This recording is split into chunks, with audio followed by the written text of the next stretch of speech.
मध्य प्रदेश की कांग्रेस सरकार में मंत्री रहते हुए इमरती देवी ने आमजन की स्वास्थ्य सुविधाओं का हवाला देते हुए जिस बिलौवा क्रैशर मार्केट को बंद करवाया था, अब वही मंत्री उसी क्रैशर मार्केट पर शासकीय सर्वे नंबरों पर हो रहे अवैध उत्खनन को उचित ठहरा रही है।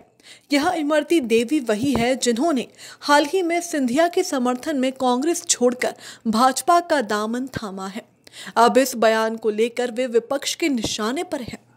आपको बता दें कि इमरती देवी ने कहा है कि शासकीय सर्वे नंबरों पर उत्खनन बिल्कुल बंद नहीं होगा। हमने जब उत्खनन बंद कराया था तो सभी लोगों ने उत्खनन चालू करने की गुहार लगाई थी, इसलिए अब यह अवैध उत्खनन बिल्कुल बंद नहीं होगा। उधर ग्वालियर से कांग्रेस विधायक प्रवीण पाठक ने कहा है कि पहले कांग्रेस में मंत्री थी तो वह अवैध उत्खनन का विरोध कर रही थी, लेकिन अब वह ऐसी पार्टी में शामिल हो गई है जो अवैध उत्खनन के लिए जानी जाती है, इसीलिए यह बयान दिया है। वहीं पर अवैध उत्खनन के मामले पर जिला ग्वालियर कलेक्टर कौशलेंद्र विक्रम सिंह का कहना है कि जल्द ही टास्क फोर्स का गठन किया जाएगा जो शासकीय सर्वे नंबरों अवैध उत्खनन कर रहे लोगों को चिन्हित कर उन पर मुकदमे दर्ज कराएगा और कार्यवाही करेंगे। गौरतलब है कि उपचुनाव के कारण ग्वालियर जिले की सियासत गरमा गई है। इमरती देवी वोटरों को लुभाने के लिए नए नए हथकंडे अपना रही है। पूर्व मंत्री इमरती देवी ने कहा है कि बिलौवा जो अवैध उत्खनन हो रहा है सरकारी सर्वे पर वे नहीं रोकेंगी, क्योंकि इसमें उनके जनहित हैं, उनकी जनता के हित जुड़े हुए हैं। वहाँ पर जो कुछ गरीब लोग हैं वो उस उत्खनन में सहभागी हैं या उनको मजदूरी मिलती है। क्या कहेंगे? देखिए, इसमें कोई बहुत ज़्यादा आश्चर्य की बात नहीं है कि इमरती देवी जी ने ऐसा कहा है कि जो अवैध उत्खनन हो रहा है उसको वो नहीं रोकेंगी। अब वो जिस पार्टी में हैं ये वही पार्टी है और ये उसी पार्टी की सरकार थी जब पूरे मध्य प्रदेश में मां नर्मदा की छाती को छलनी किया गया। कई हजार करोड़ रुपए का अवैध उत्खनन मध्य प्रदेश में हुआ और मुझे लगता है आपको ज़रूर आपके संज्ञान में ये विषय होगा कि जब इमरती देवी जी कांग्रेस में थी, ये वही इमरती देवी थी जिन्होंने ये कहा था कि अवैध उत्खनन नहीं होने देंगे। अब वो जिस पार्टी में है तो उस पार्टी की नीति के हिसाब से और रीति के हिसाब से चलेंगी। वो जो कह रही हैं बिल्कुल ठीक कह रही हैं। दूसरी बात, जो बिलौवा खनन क्षेत्र है वहाँ पर सबसे ज़्यादा नेताओं के क्रैशर हैं।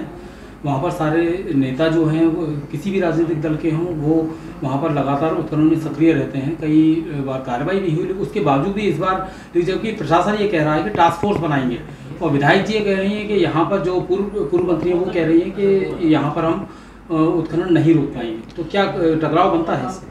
देखिए, किसी भी नेता का व्यवसाय करने को मैं व्यक्तिगत रूप से बुरा नहीं मानता, पर अपने वर्चस्व का प्रभाव करके अनैतिक काम करने को मैं बुरा मानता हूँ। जहाँ तक बात है, ग्वालियर कलेक्टर ने कहा है कि वो इलीगल माइनिंग नहीं होने देंगे।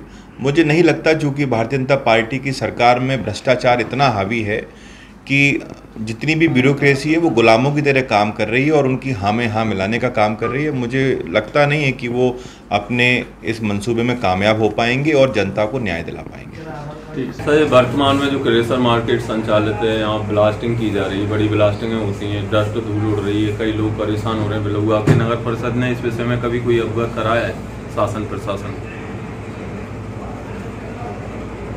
नगर परिषद से मेरे द्वारा कई बार लेटर माननीय कलेक्टर महोदय, खनिज अधिकारी और प्रमुख सचिव भोपाल तक लेटर भेजे गए। कुछ खदानें, कुछ क्रैशर नगर के रहवासी क्षेत्र के काफ़ी पास हैं। उनमें जब बड़ी ब्लास्टिंगें होती हैं, कई ऐसे मकान हैं जिनमें दरारें आ गई जो कभी भी क्षतिग्रस्त हो सकती हैं। उसके अभाव में कभी भी कोई बड़ी दुर्घटना हो सकती है। इस बात से लेकर मैंने कई बार लिखित शिकायत प्रमुख सचिव तक की, जिस पर से एसडीएम महोदय जयती सिंह जो एक अच्छी अधिकारी थे, अच्छे सख्त अधिकारी थे और नियमानुसार कार्य करते थे, उनके द्वारा जो नगर के सीमा के क्षेत्र में जय दावा हुआ क्रैशर, जिसमें सरकारी जगह को भी खोदकर उत्खनन किया जा रहा है, उस पर जांच की तो जांच के चलते ही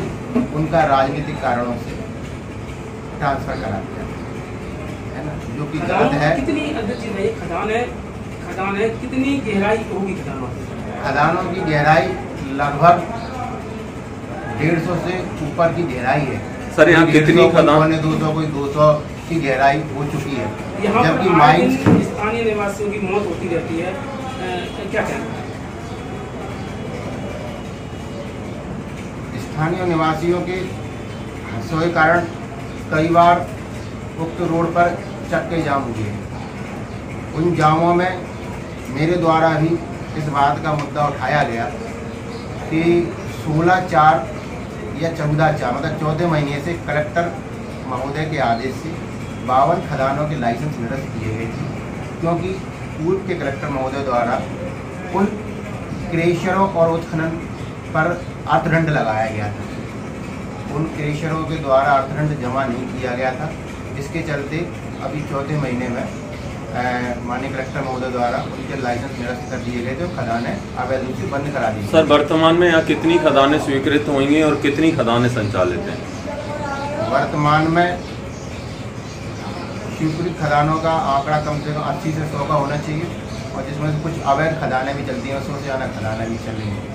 जैसे पूर्व में कई बार कार्रवाई हुई है ग्वालियर प्रशासन द्वारा, कलेक्टर द्वारा, डबरा SDM द्वारा, और उसमें नगर परिषद अध्यक्ष के रूप में भी यहाँ से भी काफी कार्रवाई के लिए वो सहयोग किया गया है। तो अब वर्तमान की परिस्थिति में क्या ऐसा पॉइंट आ गया, क्या वो हो गया है कि कार्रवाइयों में बिल्कुल धीमी गति हो गई और जो क्रेशर यूनियन है या क्रेशर वाले हैं वो एक मनबाजी कर रहे हैं? उसका एक सबसे अच्छा उदाहरण है, मैंने स्वयं अपनी आंखों से देखा। मैंने अभी आपको बताया कि डबरा SDM जो जयती सिंह जो थी, बड़ी सख्त ऑफिसर थी और कार्रवाई अच्छी करती थी। यही राजनीतिक कारणों से उनका तबादला किया गया, और राजनीतिक कारणों से अब जो अधिकारी बदल गए हैं वो इस कार्रवाई में रुचि नहीं ले रहे हैं। केवल यही कारण है कि अब कार्रवाई धीमी हुई। कहीं ना कहीं माइनिंग विभाग के अधिकारी समय पर मॉनिटरिंग नहीं करते, उनकी देखरेख में है या? माइनिंग अधिकारी तो कभी भी देखरेख नहीं करते, उसी के अभाव में तो ये सारा कार्य। ठीक है सर। डबरा से भरत सिंह रावत की रिपोर्ट।